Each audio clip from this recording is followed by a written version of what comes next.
여러분 안녕하십니까? 광주 MBC 뉴스투데이 시작합니다. 먼저 오늘의 주요 뉴스입니다. 코로나 확진자가 발생한 유흥업소 방문객들이 신고와 검사를 꺼려 조용한 전파가 우려되는 상황입니다. 처음으로 확진자가 나온 진도에서는 마을 전체가 통째로 격리됐습니다. 코로나 확산에 대한 우려 속에서도 피서지에서는 방역수칙이 제대로 지켜지지 않고 있습니다. 이를 관리 감독해야 할 방역당국도 제 역할을 못하고 있습니다. 폭염과 코로나 확산의 여파로 수해 복구 작업에도 차질이 생기고 있습니다. 피해는 눈덩이처럼 불어나고 있는 반면 복구는 더디게 진행되고 있습니다. 민주당이 5.18 관련법을 당론으로 추진하기로 하고 미래통합당에도 동참을 촉구했습니다.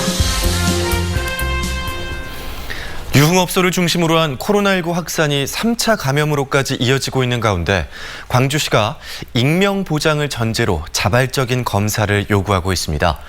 하지만 실제 유흥업소에는 QR코드 명부가 제대로 작성돼 있지 않고 또 손님들도 나서기를 꺼려하고 있어 조용한 전파가 우려되는 상황입니다. 우종훈 기자가 취재했습니다. 일주일 만에 19명의 확진자가 나오며 시설 폐쇄 행정조치가 내려진 광주 상무지구 일대 유흥업소. 이곳을 다녀간 방문객들에게 광주시 방역당국이 익명을 전제로 검사를 당부하고 있지만 자진 신고에 의존할 수밖에 없어 조용한 전파를 우려하고 있습니다. 실제 일부 업소의 QR코드와 수기 출입 명부를 조사한 결과 CCTV 등을 토대로 추산한 방문자 숫자보다 적은 것으로 나타났습니다.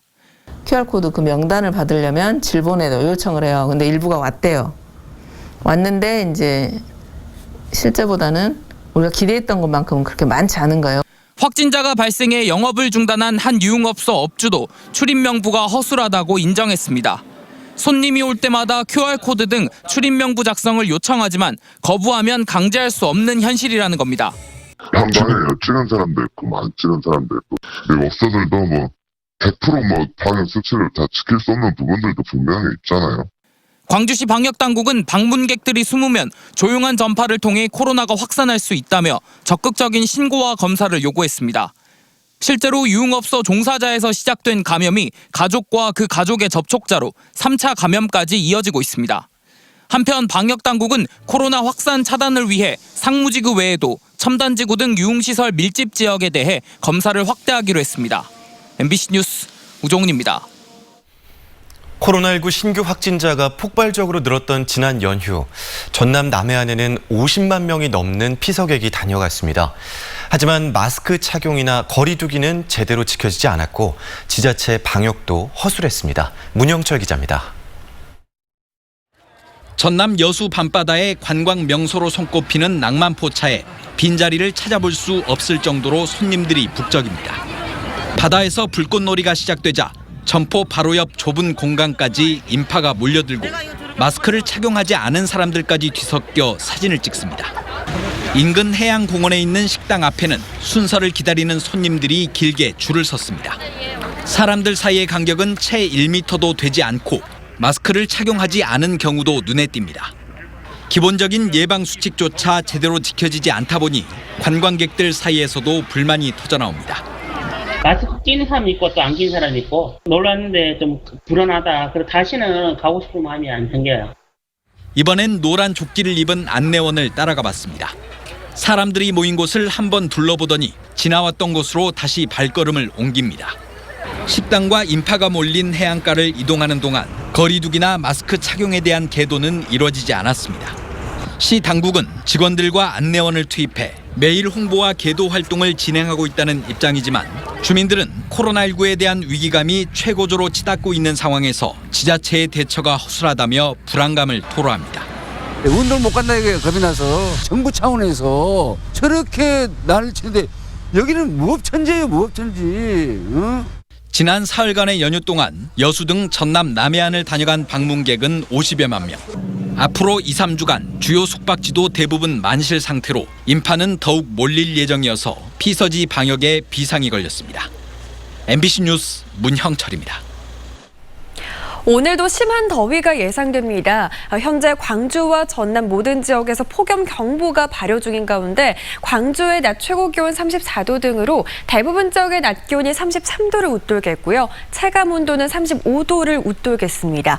기상청에서 발표한 폭염 영향 예보 보시면 모든 지역에서 경고 단계 보이고 있습니다. 이 경고 단계일 때 대응 요령 보시면 낮 12시부터 5시 사이에는 야외 활동을 자제해야겠고요. 축산업 분야에서도 집단 폐사 위험이 있기 때문에 축사의 온도 관리를 철저히 해야겠습니다. 산업 분야에서도 덥더라도 안전모 등 보호 장비 착용을 잘해야겠습니다. 하늘 모습 보시면 날은 덥겠지만 하늘은 맑은 모습입니다. 오늘 대체로 맑은 날씨가 이어지겠는데요. 오전 중에는 서해안과 일부 내륙 지역을 중심으로 가시거리 1km 안팎의 안개가 끼겠습니다. 날씨 정보였습니다. 진도에서 첫 코로나19 확진자가 발생하면서 우려했던 지역 감염까지 나타나고 있습니다. 순복음 교회 교인과 같은 비행기를 탔던 60대 남성이 확진된 데 이어 이 남성과 함께 식사를 한 70대 남성까지 추가로 양성 판정을 받았습니다. 김진선 기자입니다. 그젯밤 60대 주민이 코로나19로 확진된 진도군의 한 마을. 방역 소독이 이뤄졌고 마을 전체의 출입이 통제됐습니다. 이 확진자는 지난 12일 순복음교회 교인인 김포 70번째 확진자가 탔던 제주 김포행 비행기 내에서 감염된 것으로 파악됐습니다. 주민들 어째 밤에 검사를 했거든요. 한번이 불안하니 그러고 긴장만 하고 있죠. 섬 출입구인 진도대교에서 24시간 발열 체크를 하며 청정 지역을 유지해왔지만 이번 교회발 재유행에 뚫린 겁니다. 이 남성은 진도 자택으로 온 지난 13일부터 닷새 동안 일상생활을 한 탓에 70여 명이 직간접 접촉자로 분류돼 검사를 받았습니다. 대부분 음성 판정을 받았지만 지난 15일 의심면 식당에서 함께 식사를 한 70대 남성이 양성으로 추가 판정됐습니다. 추가로 확인되는 접촉자에 대해서도 신속히 격리 조치해서 지역사회 감염의 연결고리를 차단하는 데 최선의 노력을. 전라남도는 재확산이 시작된 수도권 교회와 광복절 집회, 광주 유흥주점 방문자들에게 진단검사를 의무로 받으라는 긴급 행정명령을 발동했습니다. 이와 관련해 130여 명이 진단검사를 받았고 64명이 음성 판정을 받았습니다. 확진자가 발생한 진도에서는 21일까지 등교 대신 원격 수업을 하기로 한 가운데 전라남도 교육청은 학교 내 발생이 아닌 만큼 진도군을 제외한 다른 지역은 정상 등교를 권고했습니다. MBC 뉴스 김진선입니다. 서울 성북구 사랑제일교회 관련자들이 광주에는 21명이 있는 것으로 파악됐지만 아직까지 확진자는 없습니다. 광주시에 따르면 사랑제일교회가 제출한 명단에 광주에는 21명의 관련자가 거주하고 있는 것으로 파악됐고 이 가운데 19명은 코로나 검사에서 음성이 나왔습니다. 나머지 2명 가운데 1명은 연락이 두절돼 경찰이 소재를 파악하고 있고 1명은 검사를 거부하고 있습니다. 광화문 광복절 집회에 참석한 광주 지역 거주자 24명에 대해서도 코로나 검사가 진행되고 있습니다. 집합금지 행정명령을 어기고 임시총회를 개최한 아파트 재건축 조합장이 검찰에 넘겨졌습니다. 목포경찰서는 지난달 18일 목포의 한 공터에서 조합원 200여 명을 모아 아파트 재건축 정비 사업을 위한 임시총회를 개최한 아파트 재건축 조합장 68살 A씨를 기소 의견으로 검찰에 송치했다고 밝혔습니다. 목포시에서 그동안 자가격리 위반으로 처벌된 사례는 2건 있었지만 집합금지 행정명령 위반으로 기소된 사례는 이번이 처음입니다.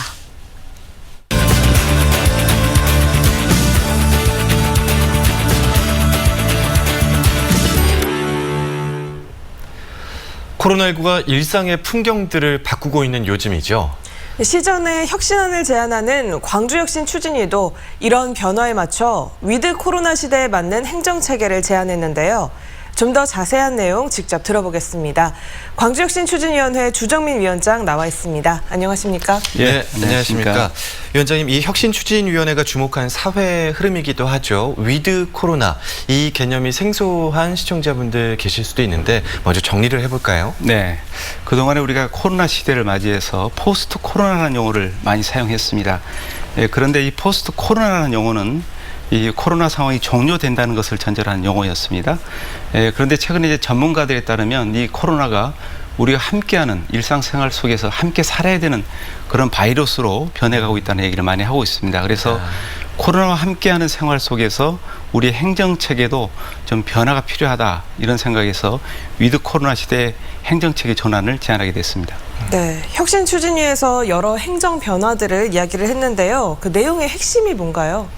예, 몇 가지를 좀 말씀을 드리면 이제 예전에 비해서 우리가 대면보다는 비대면의 시간들이 많이 늘어나고 있어서 사람들이 만나는 시간들이 줄어들고 있습니다. 그래서 시와 또 시민과의 소통 창구 등도 온 오프라인을 통합해서 원스톱 서비스를 제공하는 형태로 전환하게 했고요. 네. 그리고 또 시민들이 최근에는 이제 밖에 나가서 식사를 하는 외식보다는 배달을 시키거나 또 가정에서 요리를 하는 형태로 식사를 해결하는 것들이 늘어나고 있습니다. 그래서 이런 그 배달 문화의 변화 또 외식 문화의 변화에 따라서 시민들이 안전하고 편리하게 이런 서비스를 누릴 수 있도록 제안을 했고요.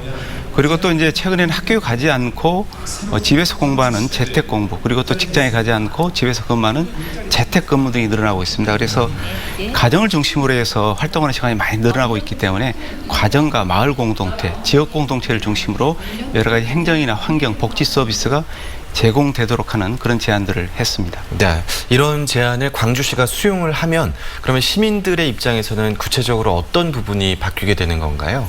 예, 이번에 혁신추진위원회가 제안한 안들은 주로 이제 시민들의 삶과 직접적으로 연관이 있는 그런 안들을 주로 제안을 했습니다. 그래서 시민들이 행정 처리 그리고 일상생활 속에서 코로나19로 겪고 있는 여러 가지 어려움들을 쉽게 해결해내고 또 행정체제나 지자체가 도와주는 그런 제안들을 많이 했습니다. 그래서 이런 서비스들이 이제 정착이 된다면 시민들이 가정과 마을 공동체 중심으로 행정 서비스를 받아보게 되고요. 그만큼 시민들이 삶과 생활이 편리해지리라고 그렇게 기대를 하고 있습니다. 네, 추진위가 제안한 내용들을 살펴보면요. 통합 민원 처리 앱 그리고 영세업소 배달 앱 이렇게 있는데 이미 해당 역할을 하는 앱들이 기존에 나와 있지 않나 싶어서 실효성이 있을까 의문도 드는데요. 어떤가요? 예, 이번에 혁신추진위원회가 제안한 안들은 기존의 시행 여부를 저희가 면밀하게 점검을 해서 시행되고 있지 않은 내용들만 주로 이제 제안을 했다고 보시면 될 것 같고요. 대표적으로 이제 통합 민원 처리 앱의 경우에는 이미 일반 시장에서 출시가 돼서 지금 서비스를 제공하고 있습니다만은 이런 서비스들은 대부분 이제 유료 서비스입니다. 그래서 이용자들이 비용을 부담해야 되기 때문에 공공에서 무료로 이런 앱들을 개발해서 제공을 한다면 영세 사업자 그리고 일반 시민들도 좀 편리하고 간편하게 이용할 수 있겠다 이렇게 생각을 했고요. 예를 들어서 이제 통합 민원 처리 앱 같은 경우에도 그동안에 시군이 행정 서비스와 처리에서 이제 분리돼서 서비스를 제공해 왔는데 네. 이걸 통합하는 하나의 앱으로 개발해서 서비스를 제공한다면 훨씬 더 시민들이 편리해질 거다 이렇게 판단을 했습니다. 그렇군요. 이 혁신추진위에서 나온 내용들이 앞으로 어떻게 처리가 되는지 간략하게 짚어주시고 인터뷰 마무리하겠습니다. 예. 혁신추진위원회가 제안한 안들은 이제 시장에게 전달이 됐고요. 네. 예, 그리고 이제 시장께서 시 행정부서에 전달해서 추진 계획을 만들어서 앞으로 시행하게 될 거고요. 혁신추진위원회는 그런 추진 여부를 지속적으로 점검하고 확인하면서 실행력을 높여갈 계획입니다. 네, 지금까지 주정민 위원장과 이야기 나눠봤습니다. 오늘 말씀 잘 들었습니다. 고맙습니다. 예, 고맙습니다.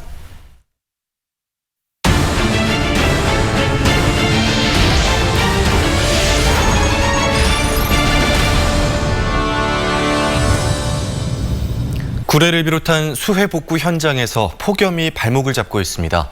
코로나19의 여파로 자원봉사자도 줄어들어 복구 작업 속도가 더뎌지고 있는데요. 남궁욱 기자가 현장에 다녀왔습니다. 해병대 장병들이 빗물에 잠겨 못쓰게 된 비닐하우스를 철거하고 있습니다. 머리 위 내리쬐는 태양에 온몸에서는 땀이 비오듯 쏟아집니다. 머리에 물을 적시고 목을 축여가며 더위를 쫓아보지만 그때뿐입니다. 원장님, 아이스크림 주십시오! 10일 전에 물난리가 난 구례는 지금은 더위와 싸우고 있습니다. 8일째 폭염특보가 이어지고 있고 오늘 최고 기온은 34.9도, 체감 온도는 35도가 넘었습니다. 무더위의 복구 작업은 더뎌질 수밖에 없습니다. 지금 40분 정도 작업을 하고 20분간의 충분한 휴식을 좀 취하고 있습니다. 그래서 저희가 부대에서랑 지자체에서 지원해주고 있는 그 물이랑 그다음에 온열 손사 킷이 있기 때문에 무섭게 확산하고 있는 코로나도 복구 작업에 발목을 잡고 있습니다. 수도권과 광주 등에서 코로나 확진자가 급증한 지난 주말 이후 자원봉사자 수는 4분의 1 수준으로 급감했습니다. 어떻게 살랑가 모르겠어. 너무 인억 땅이 한 평도 없으니까 이렇게 너무 땅에다 또 요거 저걸 치우고 집을 또 지어야 될지 말아야 될지 알 수가 없네. 그냥 너무 막막해. 피해 규모도 눈덩이처럼 불어나 구례군의 피해 금액만 1,800억 원을 넘었습니다. 주민들은 특별 재난지역 지정 등 정부와 지자체의 지원이 있더라도 복구에 드는 비용에 비해선 턱없이 부족하다며 추가 지원을 호소하고 있습니다. 지금 안에 전기요금까지 넣어가지고 냉방기 시설까지 해가지고 이게 지금 8천만 원 정도 들어갔거든요. 이번에도 지면은 그 정도 또 들어가죠. 포기해야 될 입장입니다. 지금. 하루아침에 모든 것을 잃어버린 구례 군민들. 하루빨리 일상으로 돌아가길 바라고 있지만 폭염에 이어 코로나까지 덮치는 바람에 주민들의 고통은 계속되고 있습니다. MBC 뉴스 남궁욱입니다. 이번 폭우로 전남의 8개 시군이 특별 재난지역으로 선포된 가운데 광주는 각 구와 동별로 재난지역이 지정될 가능성이 있는 것으로 전해집니다. 이용석 광주시장은 기자들과 만난 자리에서 광주 5개 자치구 가운데 북구와 광산구는 특별 재난지역 기준에 부합하는 피해가 발생했고 동구는 피해 액수 산정을 다시 하고 있다며 재난지역이 선포될 가능성에 무게를 두었습니다. 이어 남구와 서구의 경우 자치구 전체로는 피해 액수 기준보다 낮아 각 동별로 재난지역을 지정하는 방안을 요청했다고 말했습니다. 광주의 경우 오늘까지 피해 집계가 마무리되면 이번 주 후반쯤 특별 재난지역 지정 여부가 결정될 전망입니다.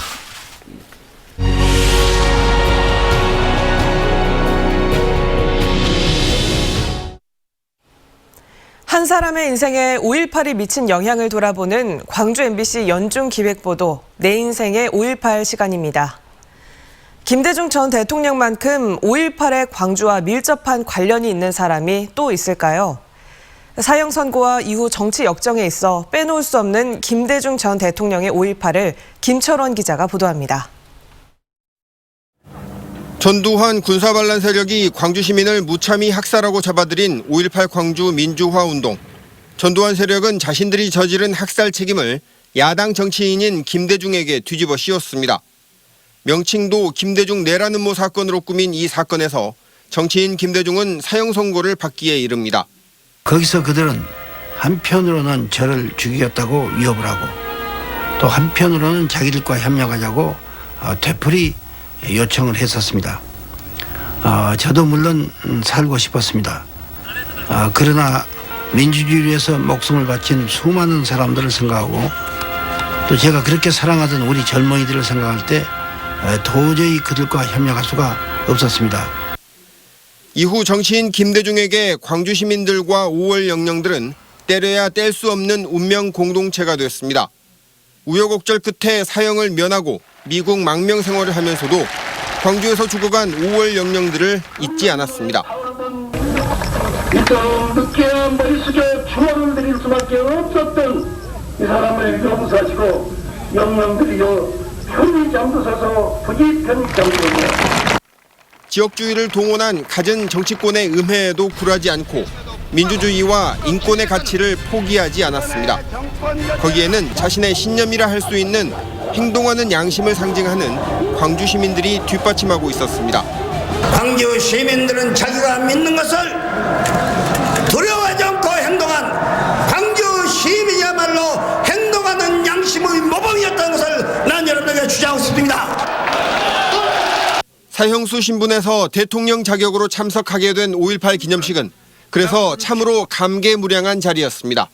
광주 시민의 행동이야말로 인간이 극한 상황 속에서도 얼마나 위대한 선택을 할 수 있는지를 보여준 인간 승리의 대서사시였던 것입니다. 인생은 아름답고 역사는 발전한다는 김대중 대통령의 말처럼 정의와 인권을 향한 그의 인생과 광주 시민들의 의지는 5.18 40주년을 넘어 한국 민주주의의 역사를 함께 만들어 나가고 있습니다. MBC 뉴스 김철원입니다. 사자 명예훼손 혐의로 기소된 전두환 씨의 재판이 오는 24일에 열립니다. 광주지법은 오는 24일 오후 2시 201호 형사대법정에서 검찰이 신청한 5.18 특별조사위원회 위원들과 전 씨 측이 신청한 장사복 전 전투교육사령부 참모장 등을 상대로 심리를 진행할 예정이라고 밝혔습니다. 전 씨는 재판장의 허가에 따라 법정에 출석하지 않고 코로나19 확산을 막기 위해 재판 방청 인원은 33석으로 제한됐습니다.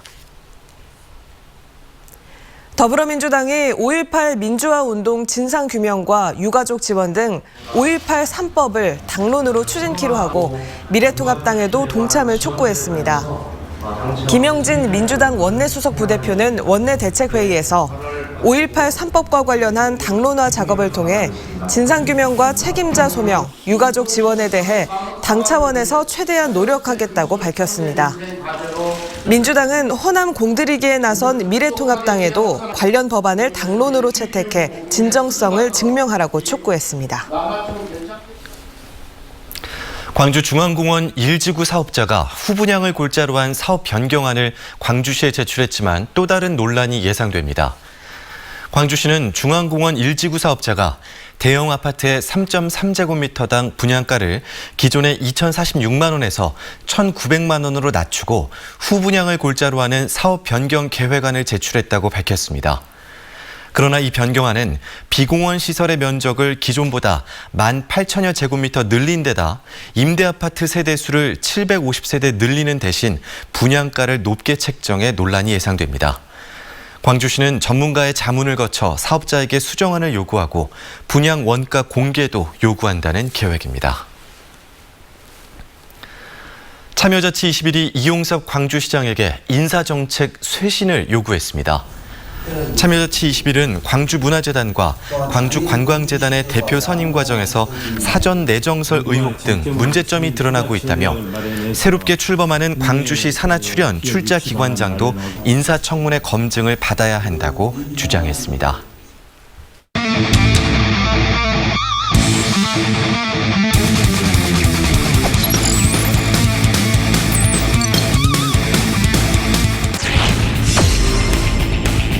오늘 경기는 이제 8승째 도전을 하고 있습니다. 110과 3분의 2이닝을 원투의 카운트. 어렵게 컨택, 3루자는 홈을 향했고 1루부터 2루의 포스아웃. 3루에 있던 주자 홍창기가 홈으로 들어오면서 당긴 타고 날카롭게 1루 셔플 빠져나갔습니다. 빠른 발에 최현주는 2루 찍고 3루 바꿔 홈까지 노립니다. 홈까지 홈으로 여유 있습니다. 후체 맞습니다. 오고 빠른 볼 투수 옆 지나가는데 이 타구가 결국 중전 안타. 3루자 그리고 2루자까지 홈에 들어왔고 이렇게 돼서 기회는 끝나지 않고 기아 타이거즈가 계속 노릴 겁니다. 오른쪽에 떴습니다. 우익수 터커 3루자 홍창기는 여유있게 스타트를 끊고 홈으로 빠른 걸음으로 들어옵니다. 김현수마저도 적시타로 참 편안하게 3루자를 불러들였습니다. 스스로 이번부터 투입이 됐고 오른쪽 받아가는 타구는 어디로 넘어갔습니다. 로베르토 라모스의 솔로 홈런. 라모스가 말씀드렸지만 이게 무섭거든요. 그렇죠. 한 방은까지 갔습니다. 그리고 때린 이 타구는 어느 쪽? 이 타구가 앞에 따라갔어요. 홈에 이렇게 동점. 여기서 승부는 다시 시작됩니다. 오른쪽 가는 타구는 큰 타구 계속 날아갑니다. 이 타구는 끝내기 기적 같은 승리를 만들어내고 있는 LG 트윈스. 시종일관 앞서오던 오늘 경기의 기아 타이거즈. 그러나 경기 막판에 이렇게 경기를 내주면서